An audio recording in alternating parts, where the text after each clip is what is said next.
হাতে পেয়েছি টোটাল 250। আমার পিছনে পৃথিবীর সব থেকে এক্সপেন্সিভ কার্স রয়েছে। মজা করছি না, আমরা আমাদের হাতে পেয়েছি টোটাল $250 মিলিয়ন এর কার্স। তার মধ্যে একটার দাম এমনকি $100 মিলিয়ন। আর আমরা সেগুলোকে ওড়াবো, জলের ওপরে চালাবো, ড্রাইভ করব, আর এমনকি আকাশেও উড়বো। এই সমস্ত গাড়িগুলো কেন তো দামি আপনাদেরকে দেখাবো। শুরু করবো আমরা এই $1 গাড়িটাকে দিয়ে। এটা তো পুরো একটা জঞ্জাল। আপনি কেন এটাকে $1 বিক্রি করে দিচ্ছেন? তুমি দেখতেই পাচ্ছ এটা কোনো কাজের নয়। আমি এর উপর সময় আর টাকা নষ্ট করতে চাই না। যদি আপনি এই ডলারটা ধরেন তাহলে ডিল ফাইনাল। আমি এখনো বলবো এটা হলো একটা জঞ্জাল, কিন্তু যখন আমরা এর উপরে $20,000 খরচা করলাম, এটা চলতে শুরু করলো। ঠিক আছে, এবার তাহলে ব্যাড বয়কে স্টার্ট করা যাক। ও, আমি তো ভাবিনি এটা স্টার্ট হবে। এই গাড়িটা চলছে কিভাবে? কত ধোঁয়া বেরোচ্ছে, এটা তো পাগলামি। $1 কার, $1 কার, $1 কার, $1 কার।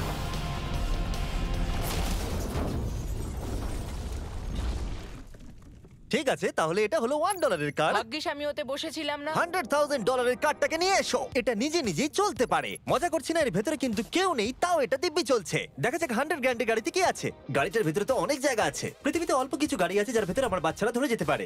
তোমার আবার বাচ্চা আছে? হ্যাঁ, তোমরা সবাই চলো এটাকে নিয়ে ঘুরে আসি। টেসলা কেনার আসল কারণ হলো এটা নিজে নিজেই চলতে পারে।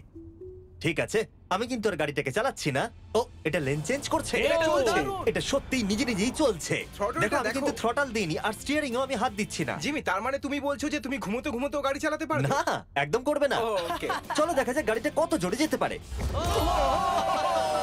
আমি পেছন থেকে হেলে গেলাম। এটা আমাকে ভয় পাইয়ে দিয়েছে। এটা তো সবে মাত্র শুরু। পরে এমনও গাড়ি আমরা দেখাবো যা লিটারালি প্লেন হয়ে যাবে আর উড়বে।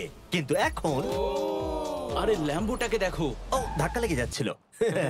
এখানে চাবি লাগানো আছে, তাও এটাকে কেউ চুরি করেনি। যদিও এই গাড়িটার দাম দ্বিগুণ, তবু এই গাড়িটার ভেতরে জায়গা অনেকটাই কম।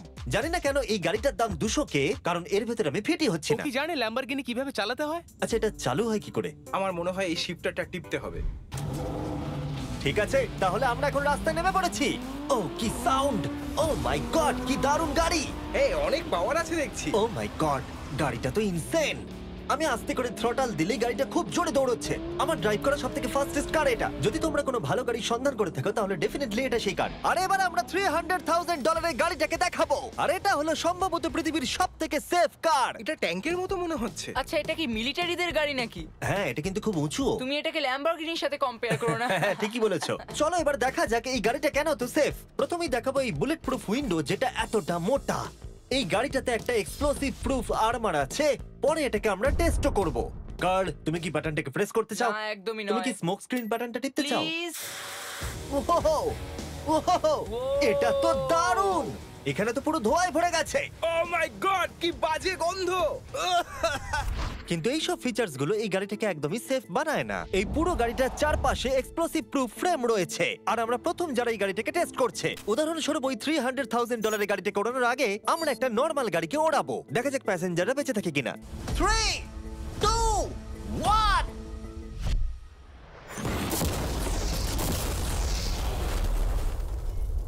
বিস্ফোরণটা এত জোরে হয়েছে যে ভিতরের ম্যানিকুইন গুলো ছিটকে এদিক ওদিকে বেরিয়ে গেছে। উপরের অংশটা উড়ে গেছে। বিস্ফোরণটাকে গাড়িটা সহ্য করতে পারেনি। আর এই গাড়িটাকে ওড়ানোর আগে ভেতরে আমি কয়েকটা ফেস্টিভ্যাল রাখবো, দেখা যাক এটা আমার চকলেটকে রক্ষা করতে পারে কিনা। সবাই বলে এটা এক্সপ্লোসিভ প্রুফ, যদিও এটাকে কখনো টেস্ট করা হয়নি। দেখা যাক ম্যানিকুইন গুলো আর সবথেকে ইম্পর্টেন্ট ফেস্টিভ্যাল গুলো সার্ভাইভ করতে পারে কিনা। 3, 2, 1।